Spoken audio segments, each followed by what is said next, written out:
അസ്സലാമു അലൈക്കും. എൻ്റെ പേര് അർഷാദ്. പെരുവണ്ണാണ് സ്ഥലം.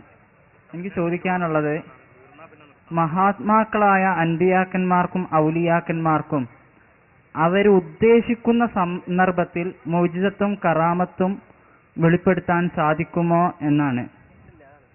നേരത്തെ ആ സഹോദരൻ സൂചിപ്പിച്ചത് ഇങ്ങനെ ഉപാധി വെക്കലൊക്കെ ഇത്തരം സാഹചര്യങ്ങൾ ഉണ്ടാകുമ്പോഴാണെന്ന് പറഞ്ഞു. പിന്നെ സംശയം തീരുവോളമാണ് ചോദ്യം എന്ന് പറഞ്ഞിട്ടുണ്ടെന്ന് പറഞ്ഞു. തീർന്നാ നിർത്തണമല്ലോ, തീരുന്ന രൂപത്തിൽ പറഞ്ഞു. പക്ഷെ മർക്കടമുഷ്ടി തീരുവോളം എന്ന ഉപാധിയിലും ഇല്ല എന്ന് സാന്ദർഭികമായി ഓർമ്മപ്പെടുത്തുകയാണ്. പിന്നെ മുഅ്ജിസത്ത് കറാമത്ത്, ആ മുഅ്ജിസത്തല്ല പറഞ്ഞത് അല്ലേ?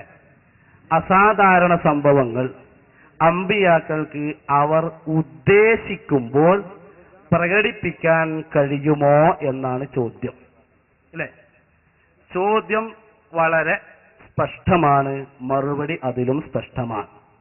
മുഅ്ജിസത്ത് എന്ന് പറഞ്ഞാൽ മറ്റുള്ളവരെ അശക്തിയിലാക്കുക, അഥവാ അമ്പിയാക്കൾക്ക് അല്ലാഹു തആല അമാനുഷികമായ കഴിവ് വെല്ലുവിളിയോടെ സ്വരത്തിൽ മറ്റുള്ളവരുടെ മുമ്പിൽ പ്രകടിപ്പിക്കാൻ കഴിയുന്ന രൂപത്തിൽ കൊടുക്കുന്നതിനാണ് മുഅ്ജിസത്ത് എന്ന് പറയാം. അപ്പൊ അത് മുഅ്ജിസത്താവണമെങ്കിൽ അവർ ഉദ്ദേശിക്കുമ്പോൾ പ്രകടിപ്പിക്കാൻ കഴിയണം. അപ്പോഴേ ആ വെല്ലുവിളിക്ക്, ആ തഹദ്ദി വെല്ലുവിളിക്ക് സ്ഥാനം ഉള്ളൂ എന്ന് ഓർമ്മപ്പെടുത്തുന്നു. ഇവര് പറയാറുള്ളത് ഇവരിലൂടെ അള്ളാഹു പ്രകടമാക്കലാണ്. എന്നാ പിന്നെ അള്ളാന്റെ മുഅ്ജിസത്ത് എന്നാ പറയേണ്ടത്, നബിന്റെ മുഅ്ജിസത്ത് എന്നല്ല. അപ്പൊ അള്ളാഹുവിന്റെ റസൂല് അമാനുഷികത കാണിക്കുന്നുണ്ടെങ്കിൽ, അതുപോലെ അമ്പിയാക്കൾ കാണിക്കുന്നുണ്ടെങ്കിൽ, ആ കാണിക്കുന്നവർക്ക് അത് പ്രകടിപ്പിക്കാനുള്ള കഴിവ് അല്ലാഹു തആല കൊടുക്കുമെന്ന് വളരെ വ്യക്തമാണ്, പ്രമാണങ്ങളിലുണ്ട്.